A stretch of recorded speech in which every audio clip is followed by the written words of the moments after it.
He promised. He said he would leave me alone when I came here. Now he breaks the promise. Is that it?" The eldest squinted wrathfully at them. For the second time that day, Nita found herself fascinated by an expression. Rage was in the fireworm dragon's face, but also a kind of pain, and its voice was desperate in its anger. It turned its back then, crawling back up onto the horde. "I will not let him break the promise. Go back to him and tell him that I will burn it all, sooner than let him have one ring, one jewel. Mine. All this is mine. No horde has been greater than this in all times. He will not diminish it." The eldest wound itself around the top of the horde mound like a crown of spines and scales, digging its claws protectively into the gems and the trash. A small avalanche of objects started from the place where it had been laying the horde open before. Gold bars, some the small collector's bars, some large ones, such as the banks used, clattered or crashed down the side of the mound. Nita remembered how some $10 million worth of Federal Reserve gold had vanished from a bank in New York some years before, just vanished, untraceable, and she began to suspect where it had gone. "Mine," hissed the eldest. "I have 8,642 cut diamonds. I have 408 emeralds. I have 89 black opals. No, 15 black opals. I have 89... The anxiety in its voice was growing, washing out the anger.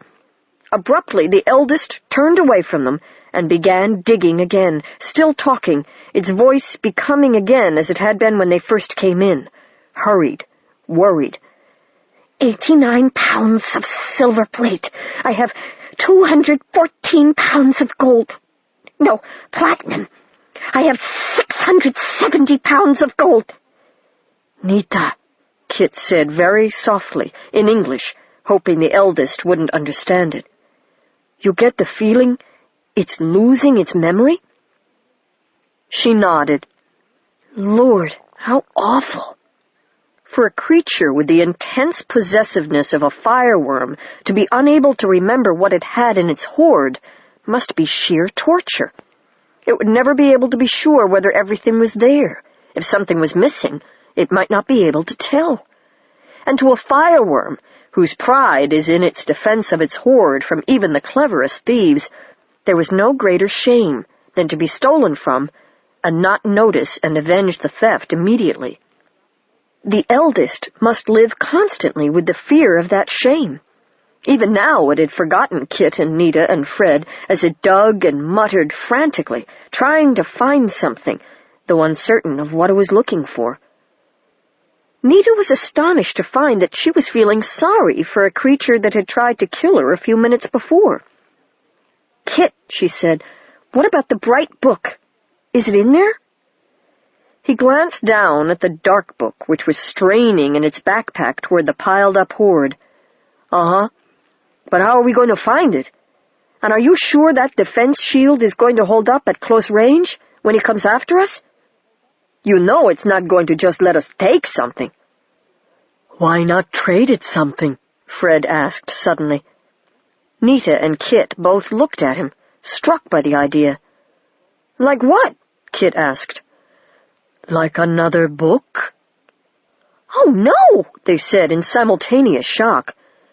"Fred," Kit said then, "we can't do that. You-know-who. He'll just come right here and get it." "So where did you get it from, anyway? Doubtless he could have read from it any time he wanted. If you can get the bright book back to the senior wizards in your world, can't they use it to counteract whatever he does?" Nita and Kit both thought about it. "He might have a point," Nita said after a second.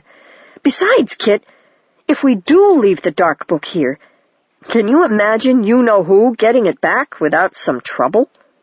She glanced up at the mound where the eldest was whispering threats of death and destruction against whoever might come to steal.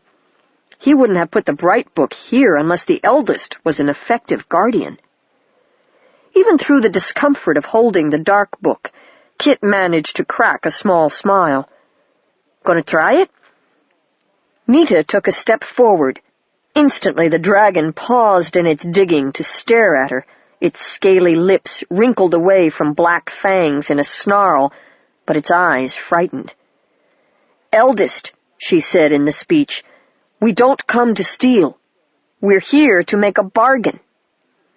The eldest stared at Nita a moment more, then narrowed its eyes further. "You're a clever thief," it said. "Why should I bargain with you?" Nita gulped. "Wizardry is words," the book had said. "Believe and create the truth, but be careful what you believe. Because only your hoard, out of all the other hoards from this world to the next, has what we're interested in," she said carefully.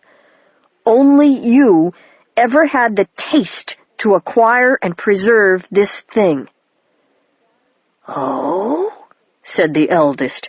Its voice was still suspicious, but its eyes looked less threatened. Nita began to feel a glimmer of hope. "What might this thing be?" "A book," Nita said. "An old book, something like this one." Kit took a step forward and held up the dark book for the eldest to see. This close to its bright counterpart, the dark volume was warping the air and light around it so terribly that its outlines writhed like a fistful of snakes. The eldest peered at the dark book with interest. "Now there is something I don't have," it said. "See how it changes. That would be an interesting addition. What did you say you wanted to trade it for?" "Another book, eldest. You came by it some time ago, we hear. It's close in value. Maybe a little less," Nita added, making it sound offhand. The dragon's eyes brightened like those of a collector about to get the best of a bargain. "Less, you say? Someone gave me a book rather like that one some time ago. I forget just who. Let me see." It turned away from them and began digging again. Nita and Kit stood and watched and tried to be patient, while the eldest pawed through the trash and the treasure, making sounds of possessive affection over everything it touched, mumbling counts and estimating values. "I wish you would hurry up," Kit whispered. "I can't believe that after we've been chased this far, they're not going to be down here pretty quick. We didn't have too much trouble getting in." "You didn't open the wall," Nita muttered back. "Look, I'm still worried about leaving this here." "What do you want?" Kit snapped. "Do I have to carry it all the way home?" He breathed out, a hiss of annoyance that sounded unnervingly like the eldest, and then rubbed his forearm across his eyes. "This thing burns. I'm sorry." "It's okay," Nita said, slightly embarrassed.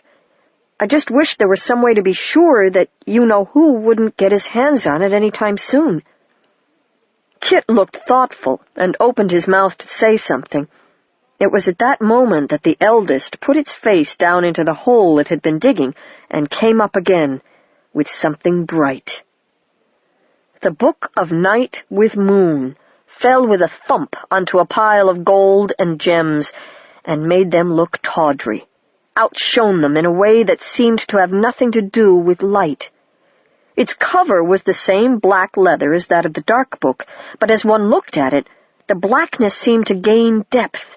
Light seemed hidden in it like a secret in a smiling heart. Even the dim green glow of the fire fungus looked healthier now that the book lay out in it. Where page edges showed, they glittered as if brushed with diamond dust rather than gilding. The eldest bent over the bright book, squinting as if into a great light, but refusing to look away. "Ah," it said, a slow, caressing, proprietary sigh. "This is what you wished to trade your book for?" "Yes, eldest," Nita said, starting to worry. The dragon laid its front paws on either side of the book. "Fair. It is so fair. I had forgotten how sweet it was to look on. No, I will not trade. I will not. Mine. It nosed the bright book lovingly. Nita bit her lip and wondered what in the world to try next. "Eldest," Kit said from beside her, "we have something more to trade." "Oh?" The dragon looked away from the book with difficulty and squinted at Kit. "What might that be?" "Yeah, what?" Nita said silently. "Shh. If you will take our book in trade for that one, we'll work such a wizardry about this place that no thief will ever enter.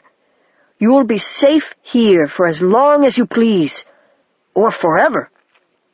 "What are you talking about?" Nita said, amazed. "We don't have the supplies for a major wizardry like that.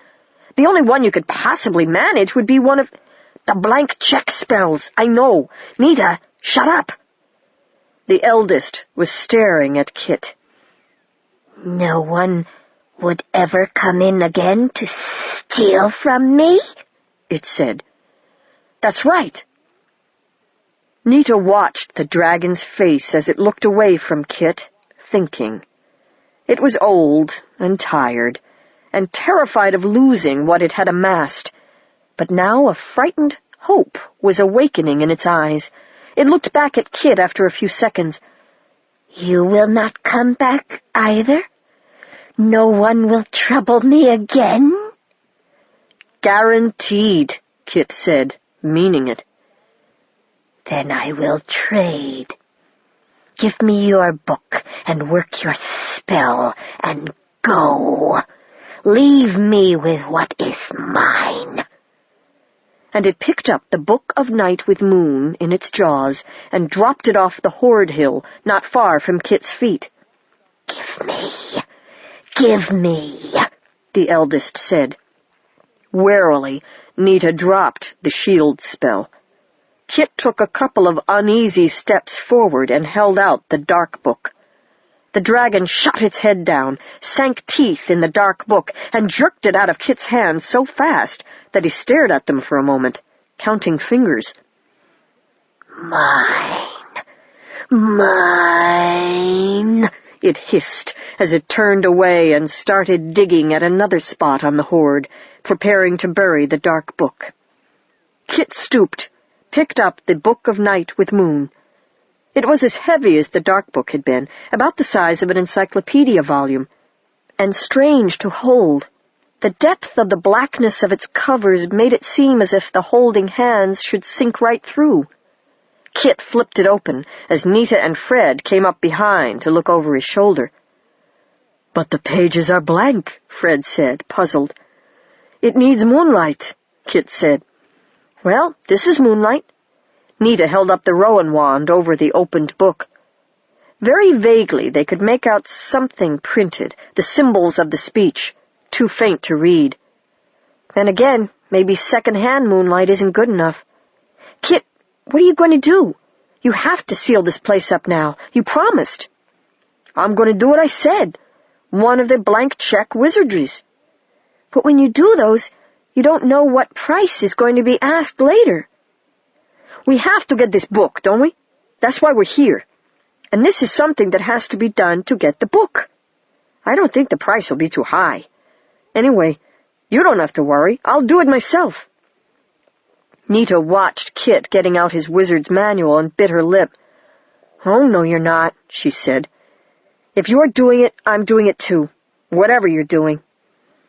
"One of the Mobius spells," Kit said, finding the page.